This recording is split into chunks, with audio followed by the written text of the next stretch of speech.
Koko Prabu mboten dawuh Yai. Sapengeripun Koko Prabu Ndorowati dereng kemawon kula munjuk atur menika kadidine sowanipun Petruk Kanthong Bolong Sumawana Bagong. Ladala. Jagat Dewa Bathara jagat pangestu ngoro. Mesinipun Petruk sowan menika tartemtu wonten wigatos. Badhe dipun aturaken paduka Prabu Darma Aji. Ing mekaten punten timbalana Petruk wigatosipun menapa? Menapa saking pribadinipun Petruk piyambak menapa dipun utus dening tiyang sepuhipun inggih menika pun Kakang Semar. Yayi tumuli katimbalana. Ing Ngrakandya ngangluaken jangga nilingaken Karna.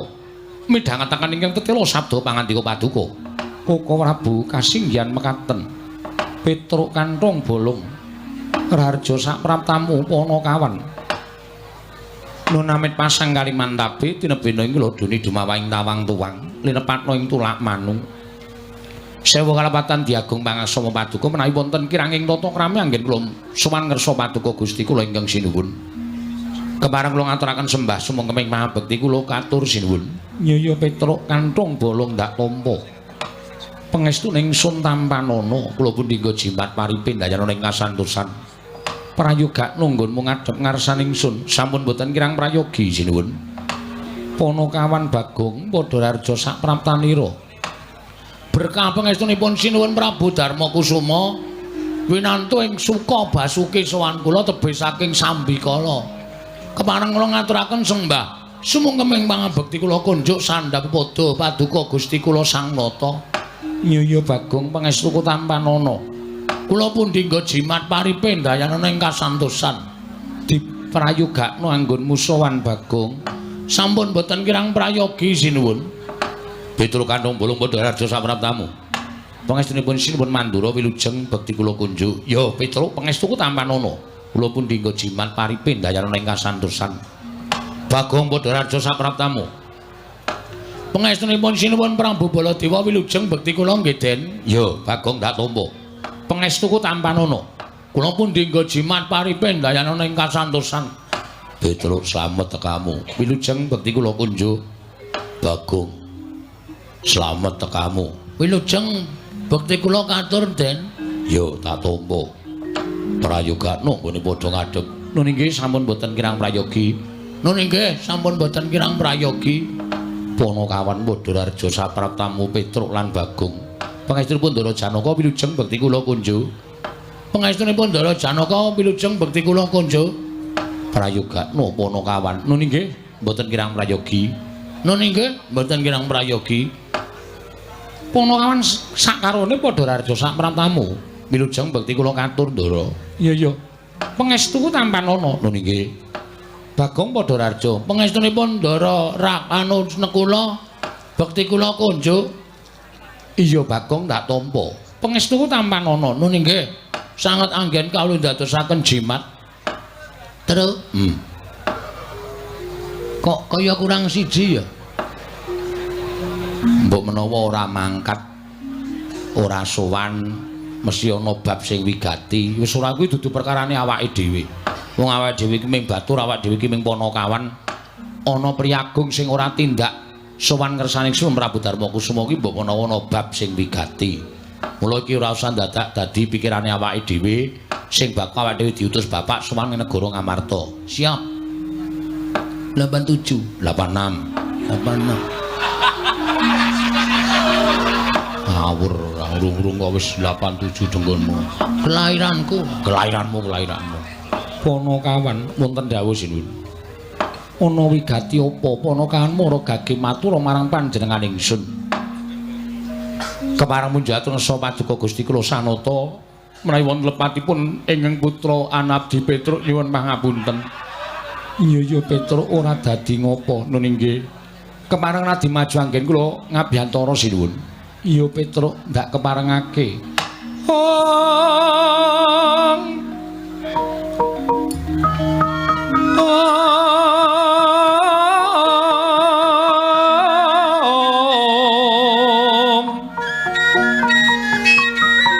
Punapa ta mirah ingsun prihatin was Bagong cicil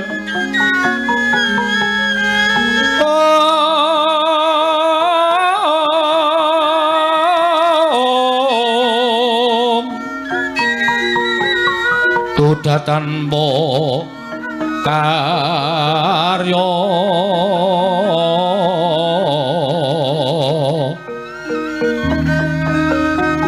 sangkang rinemekan Gusti gelung rena sak sakarnya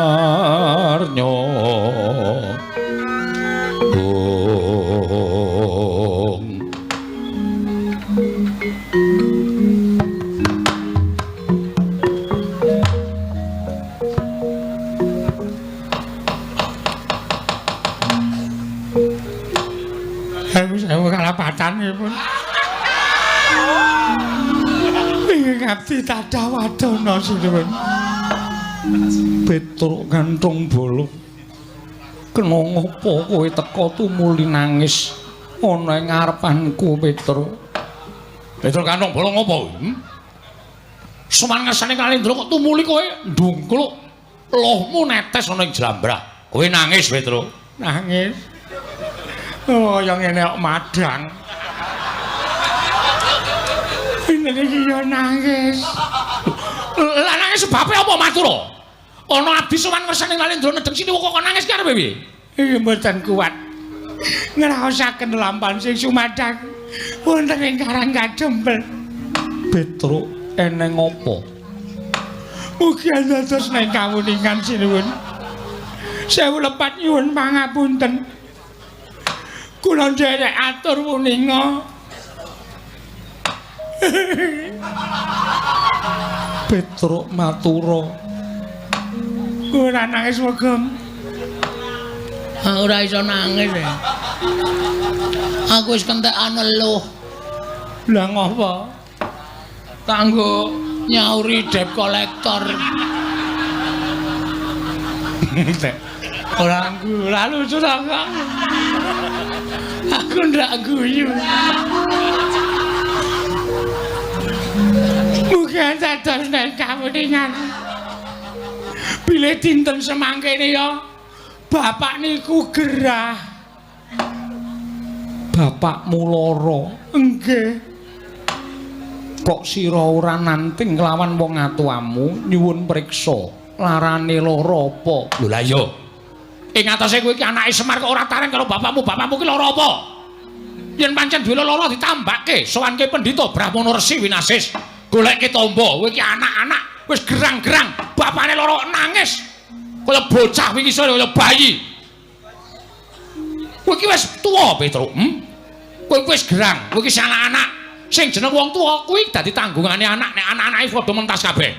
Nek kowe iki isih bocah, kowe ditulang karo bapakmu, ditetah karo bapakmu, diajari nulis, diajari maca, diajari serawung. Ning yen kowe iki wis gedhe kaya ngono, kowe iki nanggung karo wong tuwa. Ora wong tuane bareng wis tuwek lara, kok anake malah krembak-krembik. Kowe kudu mikir. Nggih. Kula ya wis ora kurang-kurang.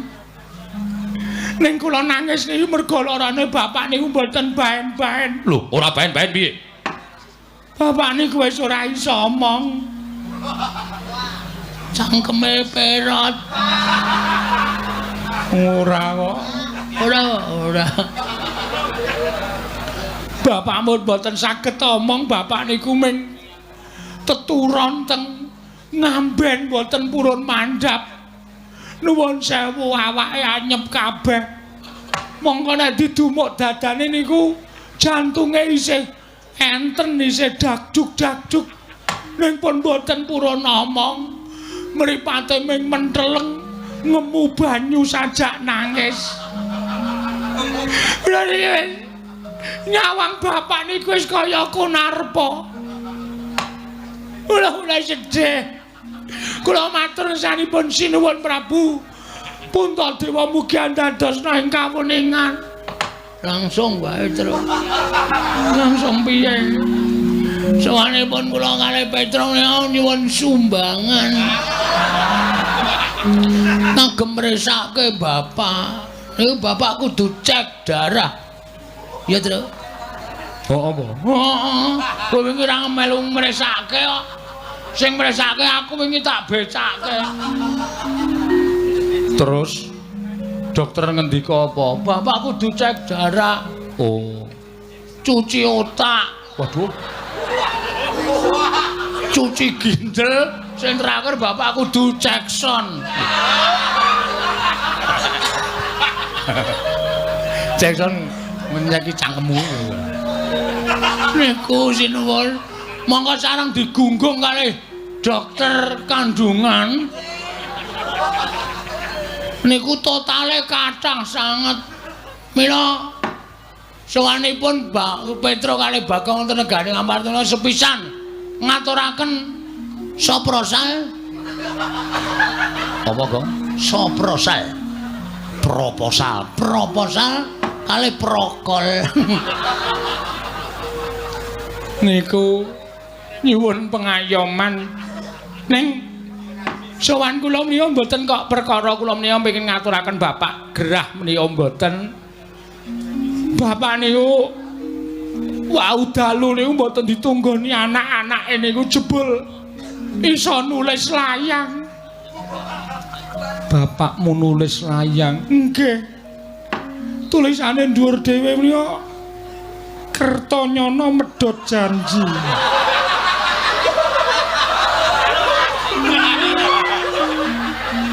Masa bapak njaluk lagu terus? Ora. Tegese iki medhot janji karo anak-anake lho, Gong. Tulisane Petruk karo Bagong dalam kurung, iya. Tak kongkon ning negara Ngamarta, aku iso mari nek Pandhawa rawuh ning negara Ngamarta sinambi mundi pustaka Jamus Jimat Kelima Sada. Haten niku. Lho, wis ora nangis kok bali nangis. Lah wau maca layang kok. Sakniki pun mboten maca ya nangis meneh. Iya, terus sowan kula menika namung badhe nyuwun usada saking Sinuwun Prabu Ngamarta sakadang-kadehan. Sakadang-kadehan supados rawuh wonten ing Karang Kadempel Pandhawa 5 cacahipun sinambi mundi pustaka Jamus Kelima Sada. Monggo wonten ngandhapi ambak menika dipun tulis NB. Iya. Nek Petruk karo Bagong ora iso mboyong para Pandhawa. Good day. Gudbe. Gudbe iki panganan e. Heeh. Gudbe. Ngoten niku. Terus wonten lambange gendera putih tulisane lelayu. Niku Bapak teges nek kula ora iso mboyong Pandhawa 5 cacahe rawuh teng Karang Kadempel. Niku Bapak wis pamit mati. Alhamdulillah. Oh, muni piye kowe, ha? Muni piye? Kok meleset terus ta, Tru? Ha iya, kowe iki kok bapakne arep pamit mati kok seneng. Weh, entuk warisan lho dhewe. Warisan kok diame-ame. Warisan ki aja sok diame-ame. Bocah ki nek ngame-ame warisan iki bocah sing ora gelem tumandang karya, bocah sing ora iso berusaha.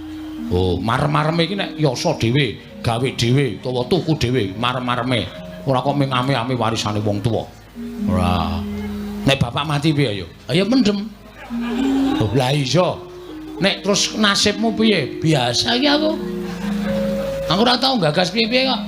Ah sing jeneng wong urip ning alam donya iki ora mung ngenteni to, Tru. Antri. Tak kira Semar ya wis wancine. Awak dhewe wis ora perlu nangis. Wong Semar iki ya wis ngrekoso uripe. Wis ketuan. Ambegane mengkis-mengkis. Bendina pil wae. Nganti pil kabeh barang dombe. Mung mergo ben sehat. Apa ngono kuwi ora ngrusak raga? Ngono. Nek wis pancen bapak iki dipestheke lara iki engko terus sirna margalayu utawa gugur. Awak dhewe iki rasa perlu sedih. Justru kowe karo aku ki sing neruske amal ibadahe bapak. Mula ana sesanti sing nyebutke anak-anakku nek amalku pedhot, kowe sing wajib nyambung. Ngono kuwi. Bapak dadi pamomong, kowe karo aku ya kudu dadi neruske dadi pamomong. Bapak dadi guru, kowe karo aku ya kudu neruske dadi guru. Bapak iki dadi seniman, kowe karo aku ya kudu neruske dadi seniman. Aja nganti pedhot amale bapak. Ngono ora kok ditangisi. Bapak ki nek saya tuwa saya ngrekoso. Sesuk kowe dadak nukoke kursi roda. Ayo. Modar saiki monggo larang.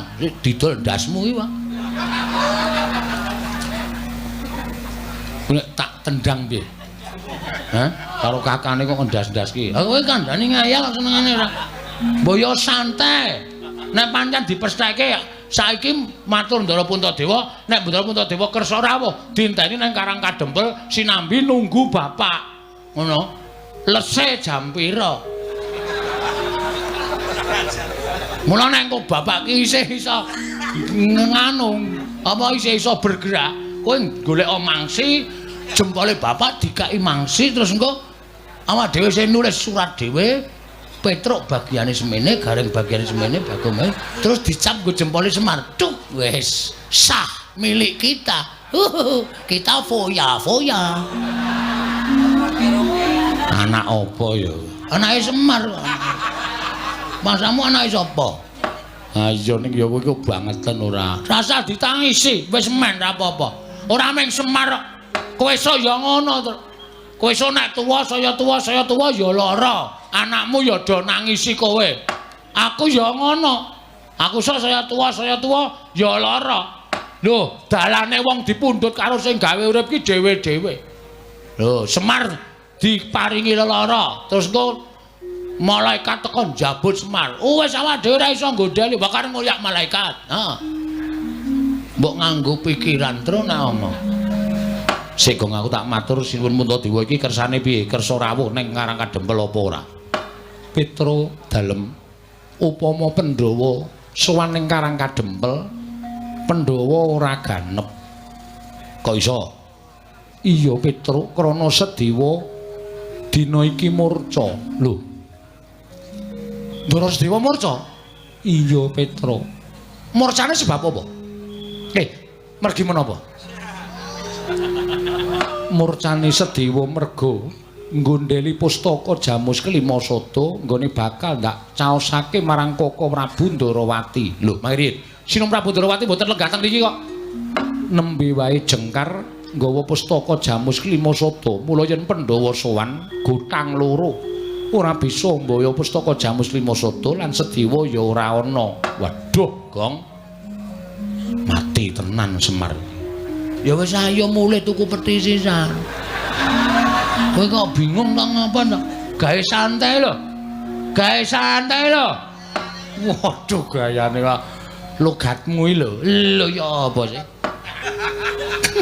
Nyapa terus nyapa. Nyapa kampleng modar ora. Kok iso diastos Sinuwun Ndarawati? Ya merga Ndarawati ketaman pegebluk. Terus critane pripun? Pustaka Jamus Kelima Sada arep tak paringake marang Koko Prabu Ndarawati Werkudara sarujuk Janaka sarujuk Nekula ya mathuk nanging Sedewa ingkang darbi atur Sedewa dhewe ingkang ora sarujuk marang karsaku nggone nyaosake pustaka Jamus Kelima Sada. Terus dadi dukane pepundhenmu bendaramu Jodipati Ndara Werkudara. Iya.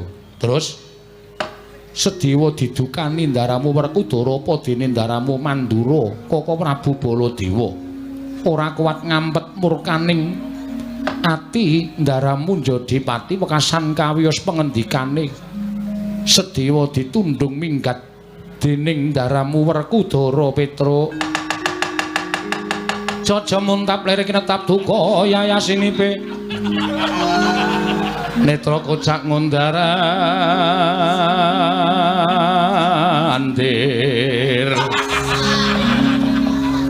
hitup nyomangolon saka wadananira mbranang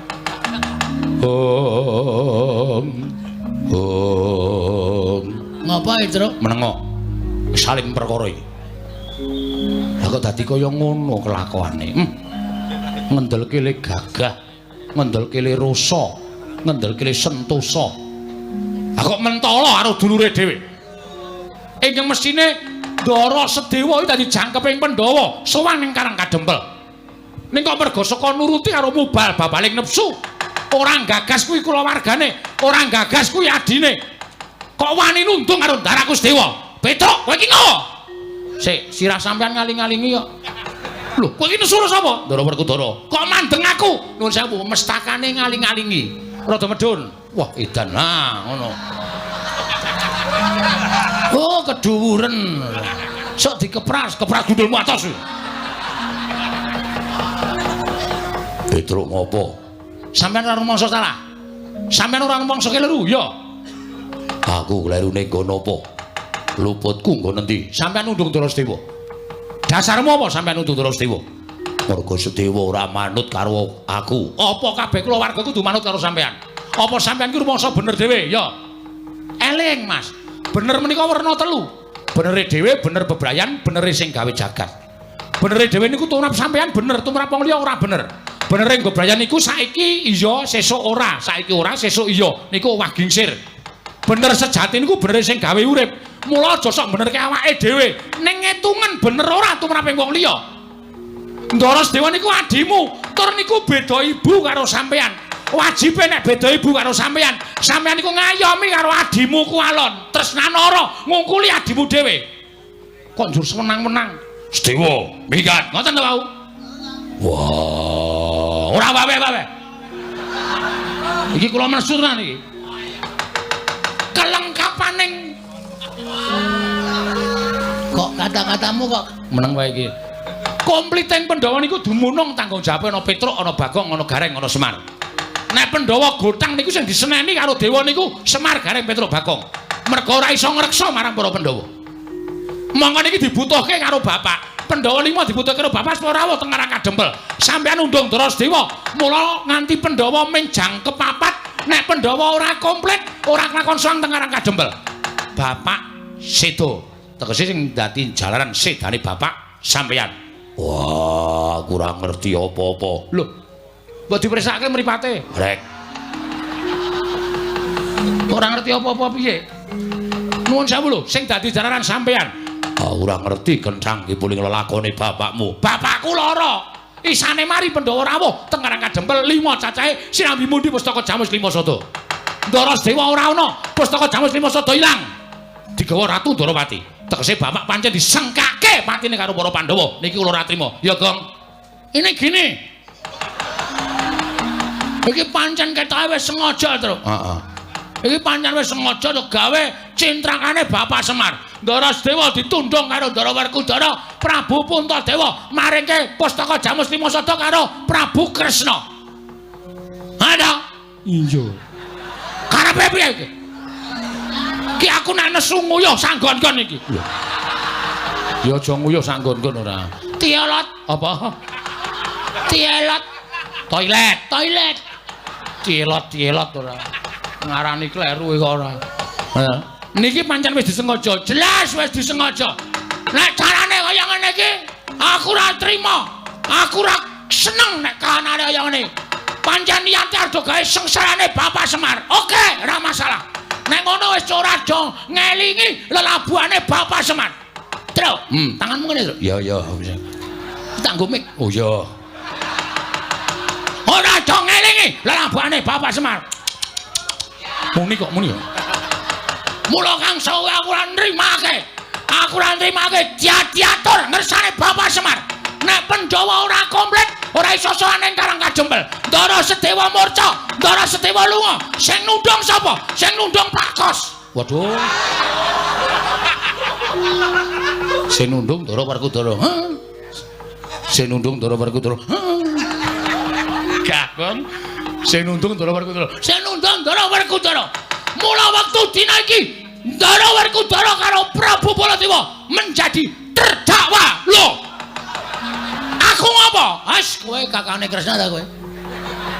Kowe kakane Kresna, aku tak takon karo kowe. Ndarawati kok taman goblok apa ora? Lho aku ora ngerti. Sampeyan mriki sebabe dikanthi ya Prabu Ndarawati. Kon dadi saksi.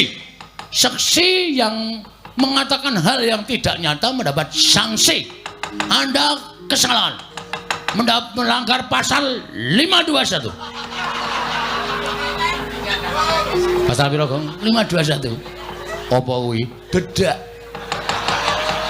Makan pitik. Iki kepiye? Sudah kepiye? Iki kanane kaya ngene iki nang nganti Pandhawa ora tekan Karang Kadempel tak etungi. Pirang direke foto pirang dina. Manut sedina rong dina. Niki kula wangsul. Kula bali. Ning nek nganti tak etungi mengke suruping Sang Hyang Surya manjing wonten ing njodhok sisih kilen munculing Candhe Ayu. Wonten ing antara iso ketingal kuning gemrining kaya kencana sinangling. Nek nganti Pandhawa ora rawuh ning Karang Kadempel terus terang terus Philip kula pokoke wangsul teng Karang Kadempel matur karo bapak. Liwat ngendi, Gong, apike? Hah? Liwat ngendi? Terus kono belok kiri lurus wae. Kaya kertonyo. Cakepane ngene iki, Tru. Lurus kono belok kiri menggo wae ora. Ayo saiki nek ngono bali matur karo bapak. Andake bapak Pandhawa roja receh ora komplit mergo do gegeki benere dhewe, Pak.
Prabu mboten dawuh Yayi.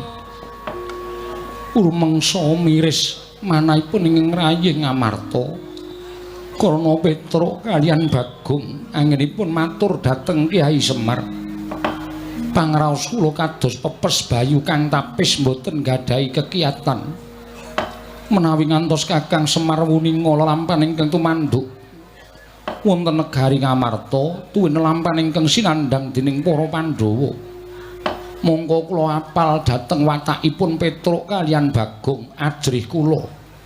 Menawi ngantos dipun damel-damel anggenipun matur sedaya kalepatan menika dipun biyukaken dhateng Pandhawa tartemtu Kakang Semar Murina dhateng Pandhawa Kaka Prabu. Lah kok dadi kaya ngene kahanane Werkudara.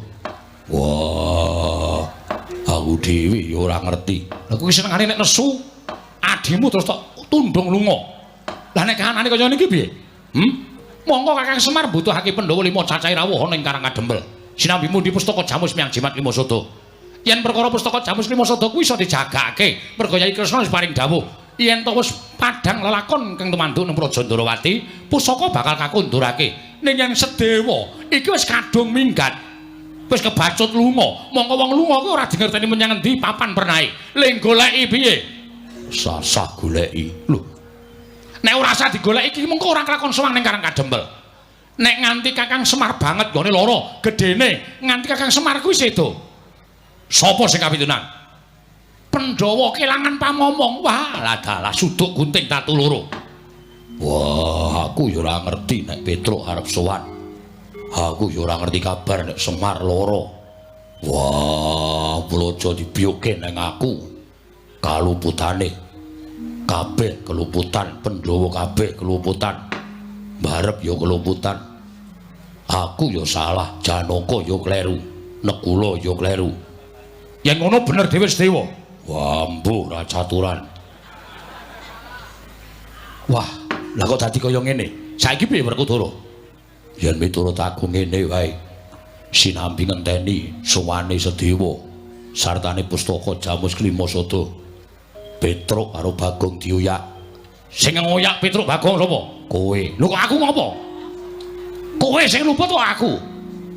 Aku karo kowe Bagong dikon karo Petruk dikon sumene sawetara ning Praja Ngamarta. Sinambi ngenteni ya kuwi Sedewa karo pustaka Jamus Klimasada yen wis jangkep, yen wis komplit tumuli mengko sowan ning Karang Kadempel. Kuwi dalan sing apik. Yen Petruk karo Bagong ora gelem dipaksa. Apa lama ing atase Baladewa kok gelut karo batur-batur? Kowe kuwi aku ya ora sudi. Lho lanjur sapa? Mengko anak-anakku sing bakal tak dawuhi. Aja kuwatir. Mengko Antarja Gatotkaca, Antasena sing bakal tak dawuhi nyandet lakune Petruk, nyandet lakune Bagong. Sinambi ngenteni Sedewa apa dene pustaka Jamus Klimasada. Werkudara, penemu ingkang mengkono mau tak kira luwih prayoga. Tegese supaya kabeh mlaku kanthi becik ning aku njaluk ya Dimas nggonmu dawuh kelawan anak-anakmu aja nganti nyikara kelawan Petruk lan Bagong. Ora bakal aku dawuh anak-anakku nyikara kelawan Petruk karo Bagong. Sing becik-becik wae itu manjane laku. Ya Dimas Werkudara. Nah itu lho mekaten iki. Sampun wonten margi ingkang sae. Tumulun sakmangke kelilanana ingkang Raka Madal Pasilan. Babar pisan sampun paripurna. Madyan pepanggihan Datulaya Kaka Prabu ingkang Rayinedya kundur ngedaton Arjuna wonten maring adawu. Budhana kang padha seba ingsun kundur ngedaton kawula nun Parmadal Pasilan. Sing ati-ati aja kaya bocah cilik Dimas Arjuna. Lah ora. Kowe ngerti dhewe yen to Petruk karo Bagong kuwi. Kuwi abdiku. Kuwi panakawanku. Kuwi katresnanku. Werkudara iso kaya ngene iki merga pamudange Petruk karo Bagong. Aku kongkonan karo Petruk karo Bagong. Supaya nyekel ora ketemu nalar, ora ketemu ngakal. Wah, ora minggat aida kowe.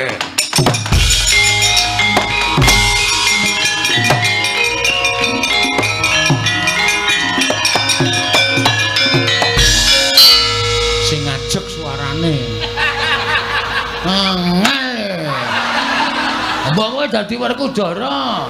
Suaraku ini udah terlalu rendah. Aku nek nyuara gedhe iki kowe ora mambu karo kentut-kentut lha aku. Aku wah ngono dus. Mulane kok aku kok iku mambu apa to kok muleng wae. Aja gedhe cilik. Hah? Aja gedhe cilik.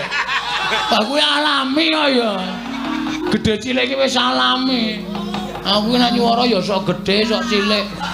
Padha karo ngono gedhe cilik. Ora edan niku Ndara Antarja tekan kene meneh. Kowe apik to dadi Baladewa? Ah iya nek aku wangun. Dikandel ora kan kene. Wah aku wangun, kowe iki dadi apa-apa ora wangun. Semendro.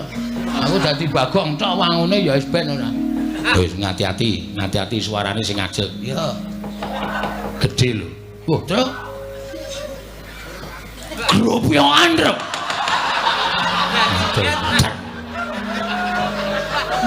Kaiki nandani nek ana patroli ngono lho. Dadi ngono ae. Kaiki tes larang-larang bayar larang-larang pendolanan.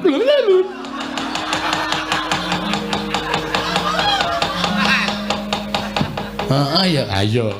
Nek Ndara Antarja tekan kene hati-hati lho, Gong.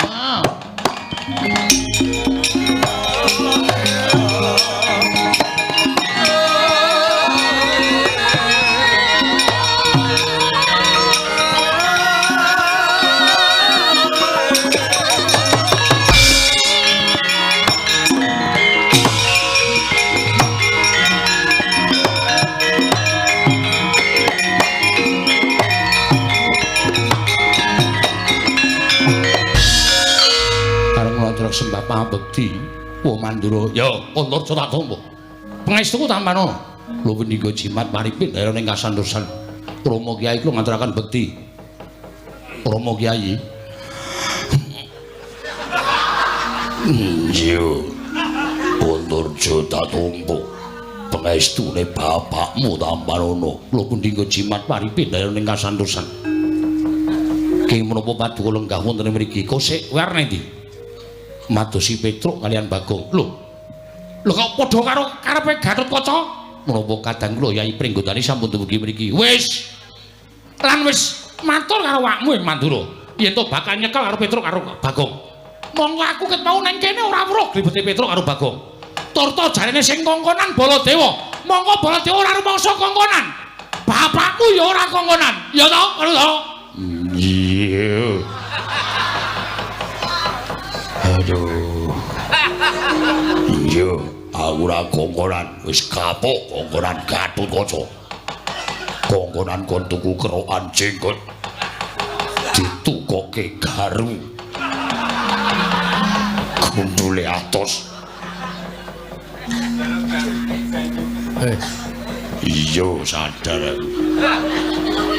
Ora sembrono. Iya yo. Apa kowe yo padha karo karepe Gatotkaca? Nggih, mengkaten. Dian. Iki mesti eneng wong sing padha rupa karo awakmu Mandura karo bapakmu Yadipati. Nyatane aku ora dawuh apa-apa Antarja. Weh, lah dalah kok kaya ngene lho lakon.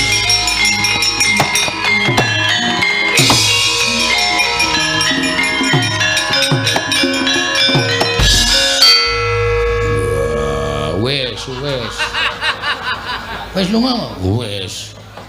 Wis lunga wis wah. Aku iki lek omong karo merem. Oh. Nek mataku melek suaraku cilik. Oh. Nek mataku merem suaraku gedhe. Mau gede kedhep ya iso. Wah. Asane ku wis dinteni kene iki awak dhewe lek arep badar sok kapan? Wis ora pokoke ora ngerti. Gus, Darantasena. Piye apik saka njero bumi aku ndelokke liwat leng jangkrik. Saweruh aku senenge. Mboten iki lajeng badar sok kapan? Dinteni sik. Engko nek wong loro kae Baladewa sing tenan karo Werkudara sing tenan tekan kene, kowe lagi badar. Oh gah, moh. Wah, iki ngrekoso iki. Lho ngrekoso piye? Engko nek Baladewa tekan kene tenan, lah iki menungsane sing padha rupa karo Baladewa. Gretel nenggala. Piye? Kok nganti tekan kene Werkudara. Wah, iki menungsane sing madha rupa Werkudara. Suduk kuku sapa nyono? Pancanaka. Pancanaka. Piye, ora cilaka? Wong biasane dagelane pon kacamata kok sapa nyono. Ya ganti ra kena. Ming sak katane dienggo kembang-kembang. Dadi ora usah wedi, saiki semikir sik. Engko nek kira-kira kono do nesu goleki pethuke. Nek aku diajar, kowe iki ra krasa lara mergo saka daya kekuatanku. Ondorira. Piye? Aku ra ndek kuku. Tak goleki gedang. Ya. Engko diagem. Iya. Nek nggo nyuduk ora apa-apa mlenyek malah gayeng. Nek disuduk pas nggon dodone bapak penyuk ngono terus diratake. Wah. Membahagiakan.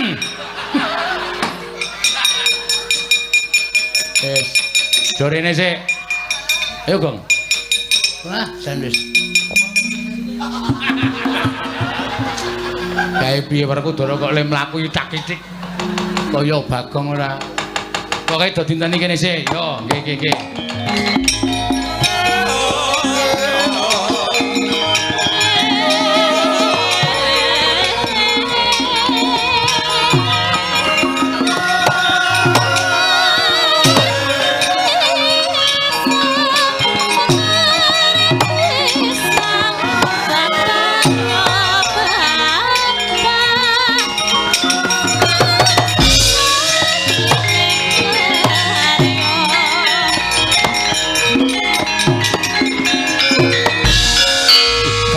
Mundur apa? Kula menika malah bingung wae. Bingung piye? Menapa Kanjeng Prabu kula wau pinanggih kalian kula? Ketemu piye? Kula pinanggih kalian Prabu Mandura. Ketemu karo aku piye? Wonten ing mriku kula pinanggih kalian Prabu Mandura. Prabu paring dawuh mboten dawuh supados kula nyepeng Petruk kalian Bagong. Kose. Iki aku kait mau ki nang kene. Aku men pengen weruh yen to kowe iso mripik karo Petruk karo Bagong. Lah kok malah kowe bali-bali ndakwa karo awakmu Mandura sing ora-ora. Malah mboten paduka piyambak Rama Kyai ugi mekaten lenggah wonten ing mriku. Kose Werkudara iki piye to iki? Wah, Gatot omong sing cetha. Inggih. Ngaten kemawon. Bloko Suta kemawon. Wonten ing mriku kula pinanggih kalian Siwa Mandura kalian Rama Kyai lenggah wonten ing mriku paring dawuh mboten dawuh menapa-napa kalian kula. Langkung-langkung mboten dawuh nyepeng kalian Petruk kalian Bagong. Pik. Lho. Lah apa ana manungsa sing padha rupa karo Baladewa? Sanjae pula blek lanat kuku karpete. Werkudara aja meneng.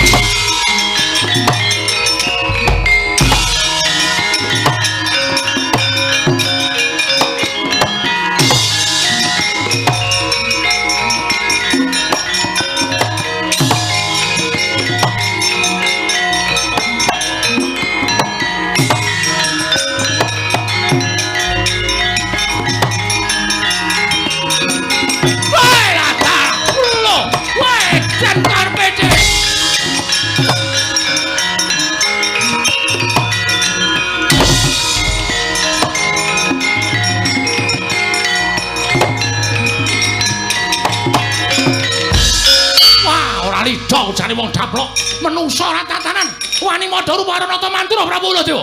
Wah, ayo kowe aja mati tanpa aran. Iya jagat Dewa Bathara. Ya jagat Pangestu Nggara kadangipun Kakang Werkudara. Slamprong kakangku apa? Kok slamprong? Aduh. Baladewa. Kakangku apa? Iki kono. Iki kono Baladewa karo Werkudara. Wah, setan. Idak dasmu. Baladewa, kakangku. Piye? Aku tak golek rokok sik. Wis ora, ning kene wae, Kecut cangkemku. Setan karepe dhewe Werkudara. Apa? Lagi kon menungsa. Buku arepe dhewe aja ngawuh ngawur. Iki Nata Mantura Prabu Baladewa. Wah, kowe sing memba rupa. Wah, ngaku wis apa? Aku Bagong anu ngomong.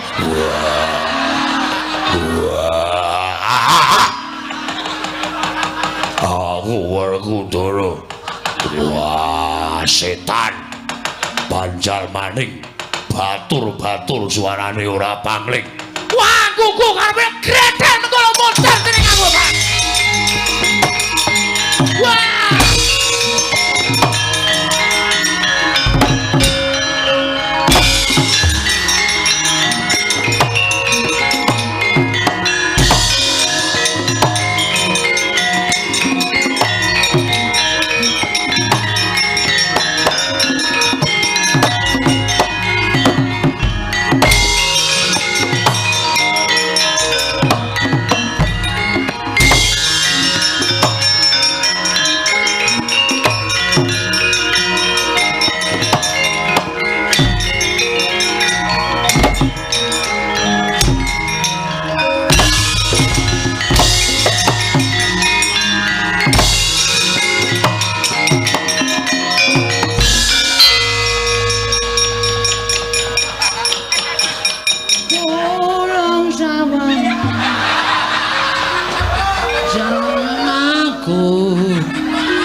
Apure kaya ngene.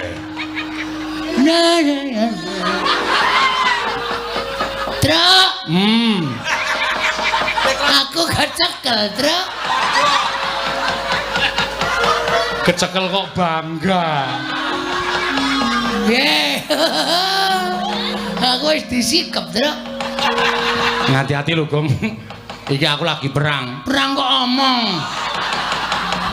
Aku nek perang kita sambil omong kok, Gong. Men iso suwe le perang lho. Tangis-tangisan ki iso suwe. Kadang lo tak nggo mikir liyane lho. Bal-balan apa ngopo? Wah, Bagong. Nggih. Wah, ngopo dadi Werkudara? Mboten ngerti. Wah, ora ngaku. Ngaku. Sopo sing gawe? Putrane Anakku sapa? Antasena. Wah, setan. Ayo bali kaya wingi uni. Le bali piye? Kok le dandan ora ngerti kok.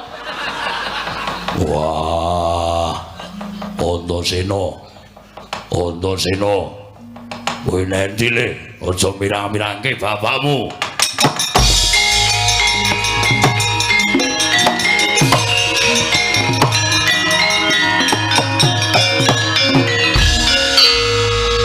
Ngopo? Pecah ndasmu. Anak mirang-mirangke wong tuwa. Sapa sing dandani Bagong? Aku arep ngopo? Wani karo Wani, bapak kleru kok. Nek bapak ora kleru, aku wedi karo bapak. Ning bapak kleru. Gunggung awake dhewe rumangsa bener. Mak cilik mbok tundung. Pustaka Jamus Lima Sada mbok wenehke Siwa Ndarawati. Ya nek Siwa Ndarawati iki Siwa Ndarawati sing tenan.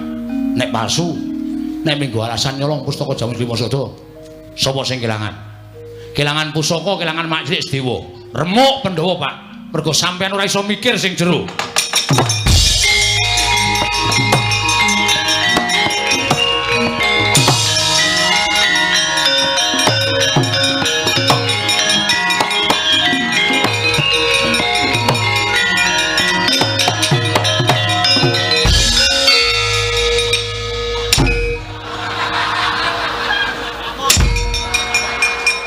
Ayo nglelengi ra jamak-jamak. Dadi Werkudara pisane sapa-sapa ditendang.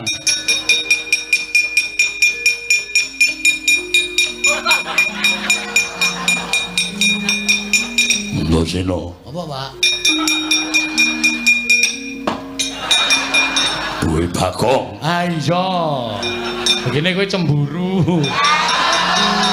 Aku duta Bagong muni apa Pak kok kowe serik atimu. Aku Werkudara sing tenan. Wis ngerti. Mula aja sok gawe lara atine wong liya. Mak cilik tok tunduk ya lara atine padake ora. Antasena. Dalem, Pak. Piye kabare ibumu Rangayu? Ya apik. Wah, aku kangen. Wasu. Kowe senengane ora bebeda to, Gong ora. Kangen ya. Ya engko tak temokke karo ibu. Nan, Ora. Tenan ora mempeng bae. Oh, iki Pak. Dadeke kaya wingi uni. Bareke aku wegah ning kene tenguk karo padha-padha Werkudara. Presani karo para kawula isin. Yo kene, bapak melu aku. Nendi? Ganti. Wah, mbok rasa. Oh, ora usah tekan esuk arep ngono kuwi malah entek ora. Wis malik ya. tiwas mempeng. Jan nyenengke tenan. Wis, saiki bapak piye? Wah, yo. Ya piye? Wis kebacut, Pak. Sego wis dadi jenang ora pulih dadi jenang. Mula wektu dina iki rampunge perkara iki kudu dipetung nganggo nalar sing ganep. Aja grusah-grusu. Hae Baladewa wakmu Mandura gelut. Pakde.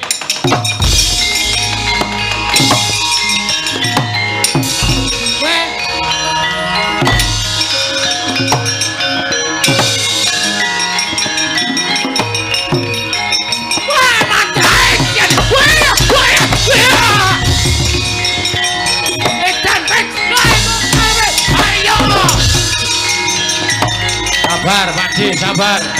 Wah, kuku karepe dhewe manus paning jajaran. Sungertaning bawana, Strayoli binatang September, Oktober, November, Januari, Februari. Maret, April, Mei, Juni, Juli, Agustus. Baladewa suka hitung-hitung tanggalan. Antasena apa iki? Sabar, Pakde, sabar. Aja duka, aja nesu. Iki Baladewa sing gawe aku. Lah, rak tenan to menungso ra tenan. Kowe bayi gawe pirane wong tuwa. Kok sik to, ora usah nesu. Lah. Oh, nganti ana sing jengkel. Kowe arep ditapuk, tak terkirono kok ditapuk tenan lho kowe. Oh, aja. Agine ra wani ora. Ah, kanjani ngayal. Tapuk sisan lho. Tapuk kaya lemut. Minggir. Tak topae. Tapuk kok ditopak. Kualik omong. Ora iso kuwi. Iki gaweanku. Lho, gaweanmu piye? Iki Petro. Lah, ra tenan to. Wah, mulane suarane padha karo aku. Ah padha wae. Ora padha piye? Strayoli binatang Januari Februari Maret April Mei. Yo ganti yo, Truk. Waduh. Mbok tak ngenten mawon. Ora iki ngono, kowe kudu ganti. Weh lah. Aku aja ganti Antasena. Aku arep negara Mandura, ketemu karo Wakmu Irawati. Wah, edan. Alah. Wis suwe. Ora tak pisah ngene iki cilaka. Iki ana sunan ora. Arep marani karo Wakmu Irawati. Ora. Kowe tok senengane ora. Yo ganti. Wah, jan kowe kula dadi napa meneh? Dadi Nur Abimanyu. Rasah. Abimanyu ra melu apa-apa kok. Edian edan yo men. Wah, Antasena piye? Bapak tindak rene karo Bagong. Lho, sik dadi Werkudara masa Bagong. Lah, setan tenan kowe iki nyang-nyang wong tuwa. Meng Bagong kok dadekke Werkudara. Nyatane ya iso do rukun karo kowe. Do mlaku bareng nyatane bapak ya ora nesu. Bapak wis rumangsa keluputane nggone bapak nalika semana ngiklasake pustaka Jamal Simasada karo nundung Makcik Sediwa. Terus mendo tekan kene sik. Pak Di lenggah kene, Bagong men tekan kene, bapak men tekan kene engko dirembuk bareng-bareng. Yo.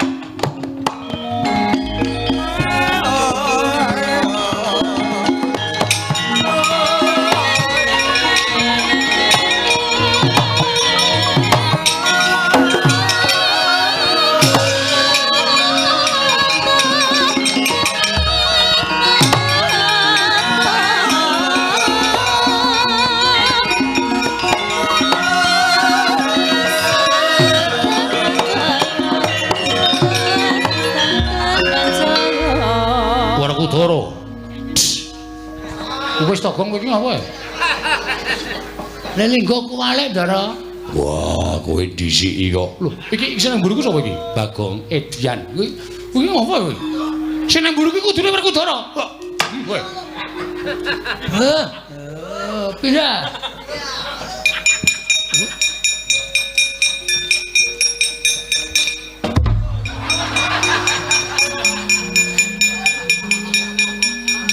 Masa ketapuk, Truk. Ento-entane ya kudu ngono kuwi ora.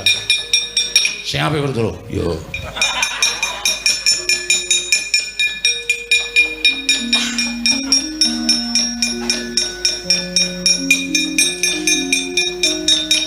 Baladewa Kakang.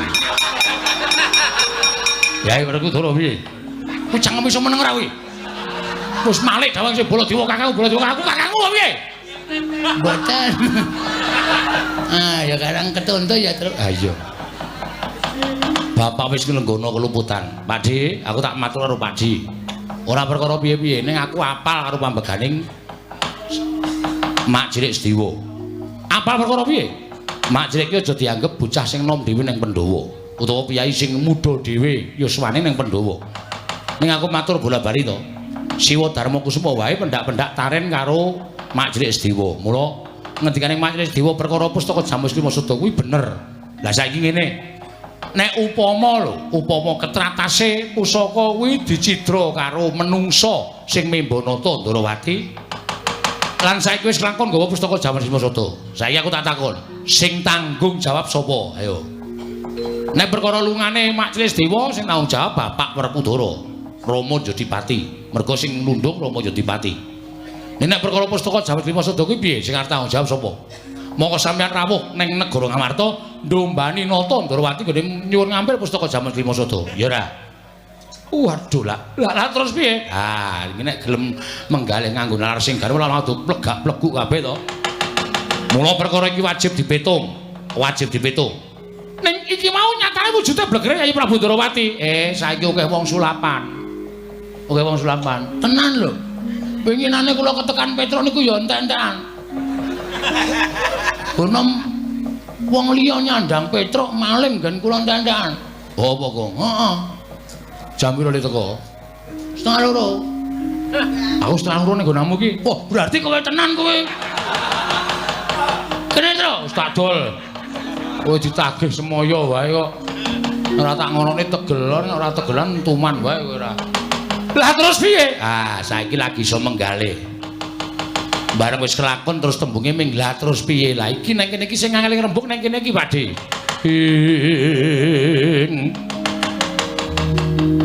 Rikat lempeng rata tan Pantara. Prateng suku ning argeram kang tumingal.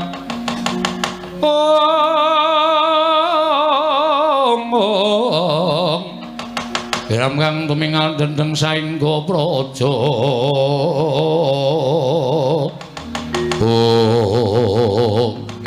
Dereng ngantos paripurna imbal wacana. Praptaning nata Ndrawati kadharaken Raden Harya Setyaki kagyat sangging samya mulat.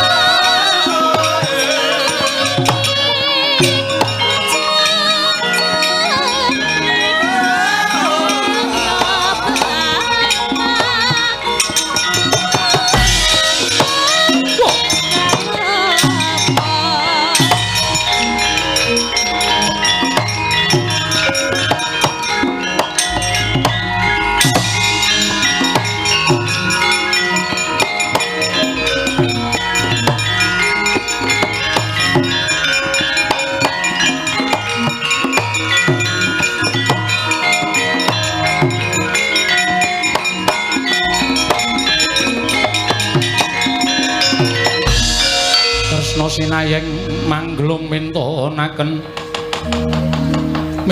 Dewi Kramanira kang kumitiraning asta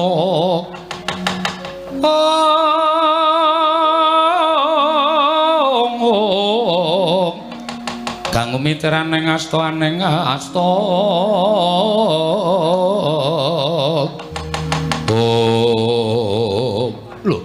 lah iki malah yen ngono bejo kemayangan Kresna apa pancen wis katon padhang kana negara Ndrawati wekasan Jati wis kundur maneh marang Praja Ngamarta lho nun sewu kok Prabu kula nembe kemawon sowan wonten negari Ngamarta Gusti kowe aja guyon kowe mau tak tutke tak derekke sowan marang negara Ngamarta jare negara Ndrawati ketaman pegebluk. Mula tumuli aku nderekke sowaning Yayi marang Praja Ngamarta nyuwun ngambil pustaka Jamus Miang Jimat Lima Sada. Yo aku seksine. Malah ora mung aku Janaka ya weruh Puntadewa ya maringake pusaka. Nganti aku tegel nundung karo Dewa merga mbelani karo Kresna kakangku. Lah dalah jagat Dewa Bathara. Lah kok ketiban awu anget aku Setyaki wonten timbalan. Mula ning dalan pun Kakang lak tansah nerasanan lawan Siadi. Siadi kelingan ora nalika tekan jabaning rangkah negara Ngamarta pun Kakang paring pangandikan Setyaki kok kahanan Ngamarta sorote ora kaya ingkang wis lumaku pendak dinane katon negara ingkang endah nanging kaya ilang kekuwunge iki eneng apa Setyaki? Nggih kula kemutan kok Prabu? Nggih seksinipun Setyaki kula nembe sowan dinten sakmangke menika Werkudara seksine Setyaki aku lagi wae sowan ning negara Ngamarta malah tak sawang Datulaya wis katon sepi tumulipun Kakang ngambah dirgantara niti priksa kanan kiwa ning negara Ngamarta lah kok malah Koko Prabu lan Werkudara mapan wonten ing mriki menika lajeng kula menika badhe stripun badhe nyuwun priksa menika wonten lampahan menapa lah talah tenan ora waduh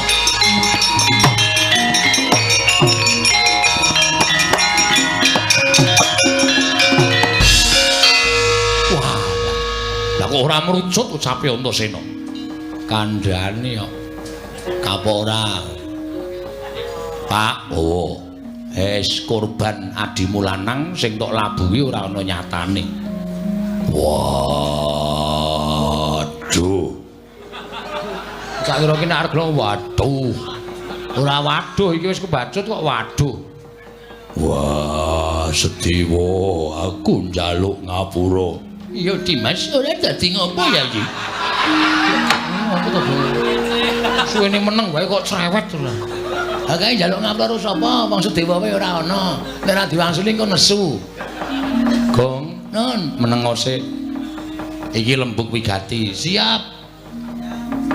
Menika ateges negari Ngamarta kedatengan telik Mangendrajala. Wah, ketekan telik.